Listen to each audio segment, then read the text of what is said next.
Assalamu alaikum wa rahmatullahi wa barakatuh. Thank you for joining us on what will be a very special episode on Safir TV's series of Hajj. And say it with me, which will be a journey of a lifetime. My name is Ali Hassan, and I'm super excited for this episode and the ones to come, because now we are getting to the stage where we will practically show you how it's done and not just talk about it. But of course, we need the help of our Hajj expert, and you all know who he is. That is none other than Shaykh Ayoub. Assalamu alaikum, Shaykhna. Wa alaikum assalam wa rahmatullahi wa barakatuh, Brother Hassan. Shaykh, as you can see, I'm ready to go. MashaAllah. But I obviously need your guidance. So I've made sure, according to the previous episodes, that I have a clean ihram. And I've made sure it's najasat free. Okay, so I feel I'm ready to go. But I'm sure there are more prerequisites before we can actually begin the Tawaf. So if you could please highlight some of these, so I just want to make sure I get it right. MashaAllah. Bismillahir Rahmanir Rahim. First of all, when I look at you, really I find like I need also to be in a state of ihram, because you look so good, and the Hujjaj who are, mashallah, performing their Tawaf. Alhamdulillah. First of all, may Allah accept, inshallah, their Tawaf, because this is the most important act of worship during Hajj. So, Tawaf. By the way, when we say Tawaf, it means to go around Al-Kaaba. Simply, that's what it means. Simply. Okay. Circumambulation. It's on my notes, but I purposely didn't say it. Right. It's not a word I would use on regular day-to-day. So I was like, let's just stick to Tawaf. Sure. So Tawaf is just to go around Al-Kaaba 7 times. And the first requirement which you need is to do intention, to intend to do a Tawaf. By the way I see you, Brother Hassan, is better for you to put your ihram properly, because when we talk about wearing it properly, once you have intended to do your Tawaf, you need to cover your body. Especially for men, you cover from the shoulders up to the waist, and from the navel up to your knees. The way you look at the way you look at it now is perfect, and the way we can look at the brothers, the way they do their Tawaf is good. Sure, and because obviously I was bringing this up a little bit, and you've noticed a bit of my arm. I think that's what's probably prompted you to say that's incorrect. Yes, but I'm pretty sure in some, I've seen on TV, when Hajj is being performed, certain people have it all the way up where their entire arm is exposed. I don't understand. Yes, you are right. You have seen some people, maybe some of them, they make one shoulder to be seen. Sure, visible. Sure. But for us as followers of Ahlul Bayt alayhim wasalam, from the correct hadith of the Holy Prophet sallallahu alayhi wa alihi wasallam, we cover the shoulders the way you have done now.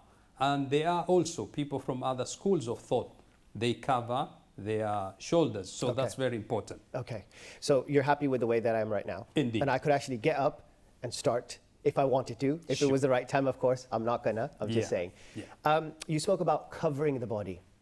I've heard, please correct me if I'm wrong, even before you decide to do Hajj, or years before, and I'm specifically talking about males here, is there another requirement? For example, when it comes to the private parts, the male organ, does it need to be circumcised? Yes, indeed. That is wajib. That is obligatory. The Tawaf will not be accepted if one who goes to perform Umrah or Hajj is not circumcised.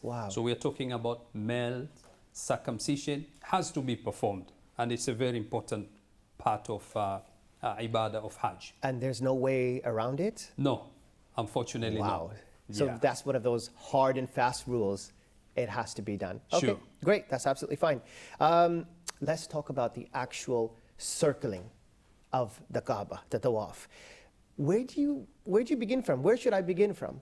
I'm sure there's a starting and end point. Indeed. So once you do your intention to perform Tawaf and the Ihram are ready, Ihram is free, as you said, from Najasa, no urine, no feces, no blood. It's Tahir. You need to be in a state of wudu. For Tawaf, you need wudu. If you cannot perform wudu for any reason, make sure you perform tayammum, because you need to be in a state of ritual purity. Perform wudu, perform tayammum. Then you start from where Hajarul Aswad is. So there is where you do your intention. You can start before Hajarul Aswad, but when you come to that particular angle of Hajarul Aswad, there is where you start your first tawaf. Okay. So you go around Al-Kaaba. When you reach there, you have completed one circuit. Is there a marker over there somewhere, or is the Hajar al-Aswad the actual marker? There is actually. If you can see some people from where Hajar al-Aswad is, there is like a line and the lights which are from the wall of the masjid. Okay. And there are places which say Tawaf begins from here or starts from here. Right. So that is exactly where you have to start your Tawaf, and you end the last one there. Start 1, that's 2, 3, 4, 5, 6, 7, and you stop there. Indeed. What's next? Or while during the tawaf, what can and cannot be done? As you can see, for example, from our Hujjaj, some of them are carrying sabha or tasbih. Sure. So you can do tasbih, any chant, any dhikr, subhanallah, walhamdulillah, wa la ilaha illallah, wallahu akbar. You can recite Quran. If you have memorized Quran, for example, while you're doing tawaf, you can recite that surah, be it Surah Yasin, Surah Al-Waqi'ah, any other surah. You can recite, for example, dua. You know dua komel, Okay. you can recite dua komel. Okay. You know dua tawassul, you can recite dua tawassul. There are some people, actually, you can hear them, they're reciting dua Allahumma kun li waliyika al-hujjat ibn al-Hasan, which is good. Sure. You can recite anything, or Okay. you can just keep quiet. Okay. Just reflect. Go on for your tawafs 7 times around Al-Kaaba. Reflection is fine. So recommended acts are recitation of any recitation you want to do. Sure. Thank you. And I can only imagine it's going to be a spiritual environment. There should be a special spiritual buzz if I can, if that exists. But I can only envision that as I see these Hujjaj go around. And it does make you want to go. It really does. Could you tell me a little bit about Hajr Ismail? Yes. And why that's important? Because apparently you're supposed to go either from the outside, the inside. I don't know. If you could please tell me. Sure. So that particular area there, that is Hijr Ismail. Okay. You see that half, what can we call it? Half circle. Half circle. That is Hijr Ismail. Okay. When the Hujjaj are doing their tawaf around Al-Kaaba, they are not supposed to go inside Hijr Ismail. Right. You may see some people, actually, they sit there, they read the dua, some of them even may pray. But for someone who is doing his tawaf, while you are doing the 7 circuits of tawaf, you are not allowed to go inside Sure. Hijr Ismail, because we want to keep in the borders. I'm with you. Let's say, hypothetically speaking, we're going around. Yeah. Maybe it could be an Umrah even, and you see the door of the Kaaba open. Can I take a peek? Can I go inside? Will that invalidate my Yeah, tawaf? if you go inside Al-Kaaba, yes, you have come out of the border of tawaf, so you are not supposed to go inside Al-Kaaba itself. Sure. And the way, for example, you see the Hujjaj are doing tawaf, it is recommended, if there's no problem, to do the tawaf like you can see this Hajj is doing tawaf now, between Al-Kaaba and Maqam Ibrahim. This is recommended. Okay. It's not wajib, it's not obligatory. So one can come out Maqam Ibrahim, and there are some times where it's too crowded. And you don't want to push anyone when you do tawaf. Sure. So it's better you come out Maqam Ibrahim, you can pass this area and go and do your tawaf, and that's fine. So within Maqam Ibrahim, alayhi salam, recommended. Outside, if there's no other possibility or option to do so, then you can come and start from the outside. Yeah. I'm with you.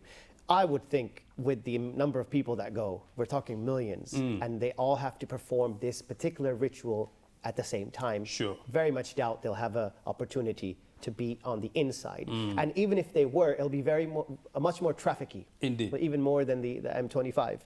You need to do 7 rounds of tawaf around Al-Kaaba.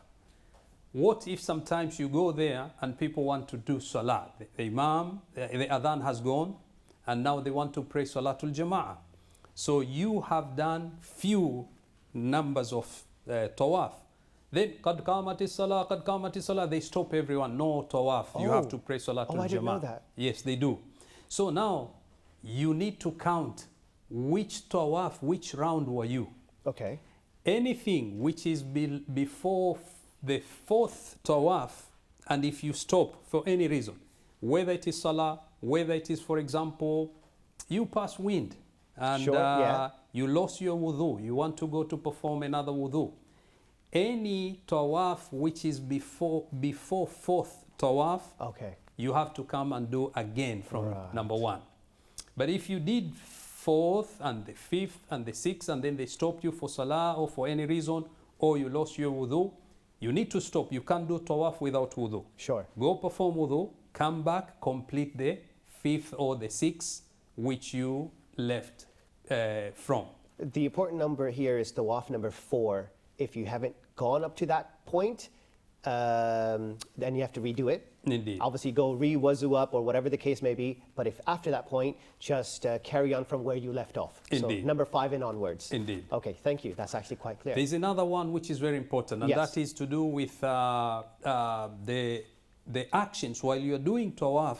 So you want to complete seven circuits. Sure. 7 rounds of tawaf. Sure. While you are, let's say, in the 5th or 6th, you want to touch Hajarul Aswad because you are tempted. You see people want to kiss Hajarul Aswad. I get that.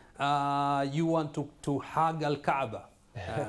Well, you're not allowed to do so. Okay. While you are doing that round of tawaf, complete them. Sure. If for any reason you turn your shoulder, the left shoulder, from Al Kaaba by touching Hajarul Aswad, or by going inside the Hijr Ismail, that round of tawaf is null and void. Okay. You have to do it again, that particular round.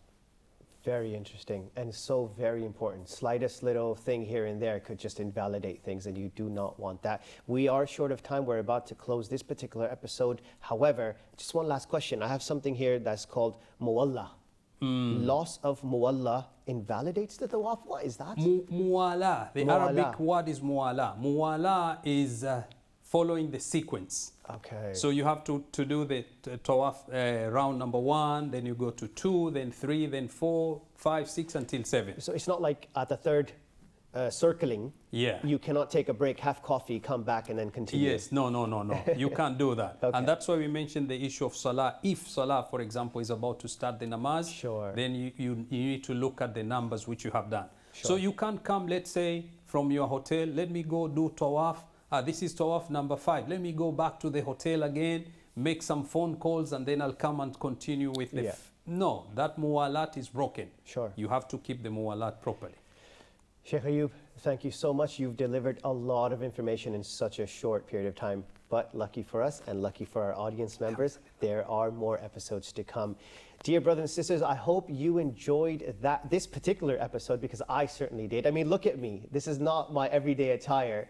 But please stay tuned for the next one, which is a continuation of Tawaf. It's about the mujtahab actions of Tawaf, which is very, very important, of course. So I look forward to seeing you in the next episode. Take care of yourself. Assalamu alaikum wa rahmatullahi wa barakatuh.